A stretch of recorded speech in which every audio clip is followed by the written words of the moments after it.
Hi, welcome back to BTN TV Live. My name is Donna Eroldi. I am the Senior Editor, Transportation for Business Travel News. And I'm here this afternoon with Jeff LaFave, who is the Managing Director of HQ. Hi, Jeff. Hey, Donna. Thank you for being here. We really appreciate it. Absolutely. Why don't you just tell us briefly what HQ does? So HQ essentially powers corporate mobility. We're a technology company that provides solutions to corporate clients and other large users of ground transportation and other corporate mobility, providing a solution from the booking process through the back-end billing and payment, along with detailed data analysis and reporting. Great. And how's your corporate business recovery going, particularly compared to 2019 levels? Yeah, so overall, compared to 2019, if you look across all of our clients, we're about 60% of 2019 numbers. That said, some clients are actually over 100% from 2019, and some are obviously less than that. So. Okay. And are you seeing a difference in different regions where you operate? A little bit by region, but it's actually more by industry. So we have a lot of financial clients, for example, and many of them are really back on the streets traveling and back in office and those sorts of things. So we're seeing, they tend to be much higher numbers compared to 2019, and then other industries tend to be, very much less. We do see some variation by regions.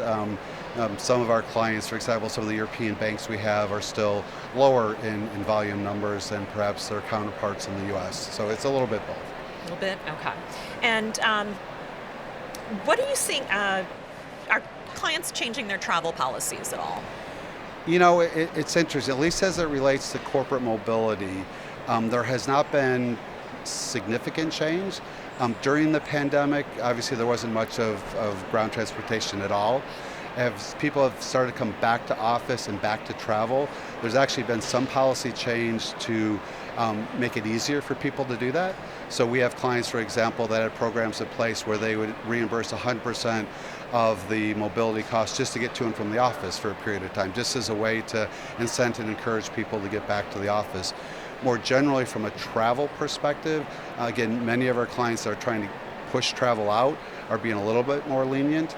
But it certainly has not been tighter. If anything, it's just been more lenient and encouraging more use of it for the time being. And is safety and hygiene still a big concern? It's a critical concern, absolutely. The whole duty of care and duty of health and wellness is a very important part, at least to most of our clients. So it's an interesting time in that there's obviously a supply and demand mismatch at the moment, right? And so trying to balance duty and care and duty of health and wellness with simply getting a vehicle to take you someplace has made it really an interesting time for our clients.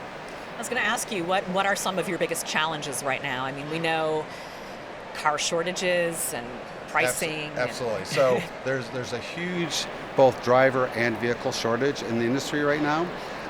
And they're really systemic in nature, so there's like no short-term fixes. In fact, if you just wander around here and you talk to the various suppliers or here and others, you'll hear the same story over and over and over again. So there's simply not enough vehicles available at this moment for the demand, because the demand is increasing quite quickly. So that's a very interesting challenge there. That's resulted in a number of things, including really significant price increases.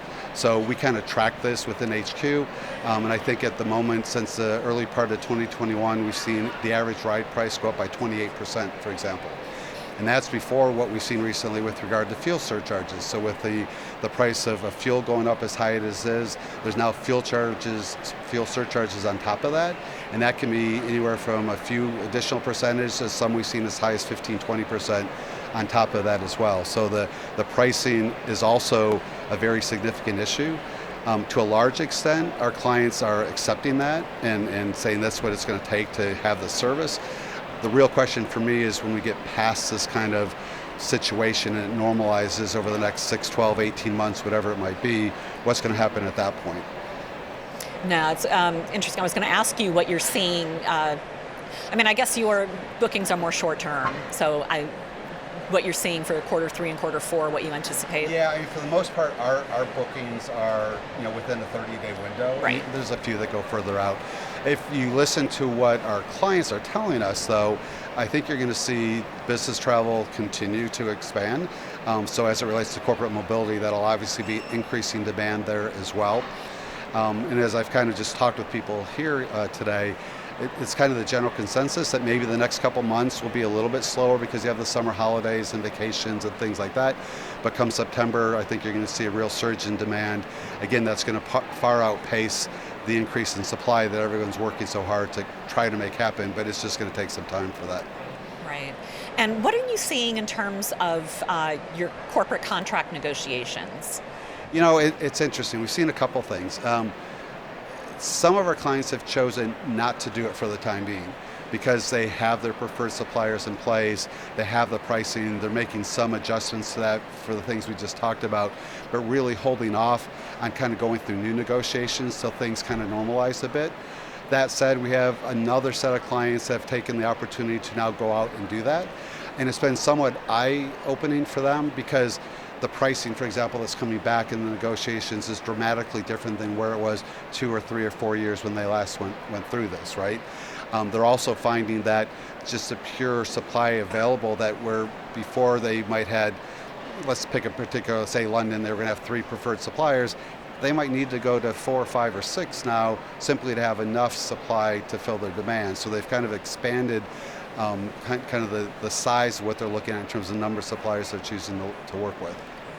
And how does that impact your market share? Our market share, it's been very interesting. Our market share is increasing very, very significantly. The whole kind of focus on this now and the turmoil that we've seen in the industry has, for us and our solution, really been a key component to what our clients are looking at. For a number of reasons. Obviously, it's one, enterprise holistic solution, but 2, we have a service called HQ Connect, which is our highly vetted supplier network that we can bring to the table as well. So in addition to the preferred suppliers of our clients, we can bring additional supply also. And so it's really been instrumental for our clients and what they're trying to accomplish.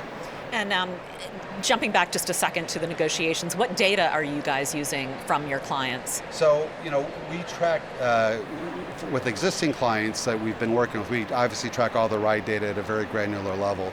They're tending to use 2019 data for their contract negotiations because that was the last normal period. Now with that, we do look at where they've been over the last 6 months because you can kind of get a somewhat of a sense that, look, if they're already at 60, 70, 80% of where they were 2019, they're likely to get close to those numbers. But if they're still at 20, 25%, then maybe you need to kind of go down from there in terms of what you're expecting and the size of what you're looking at.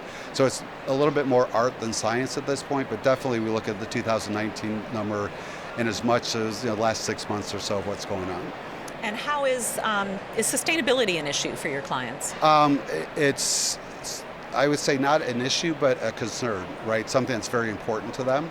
And as it relates to corporate mobility, I think you're seeing 2 things right now.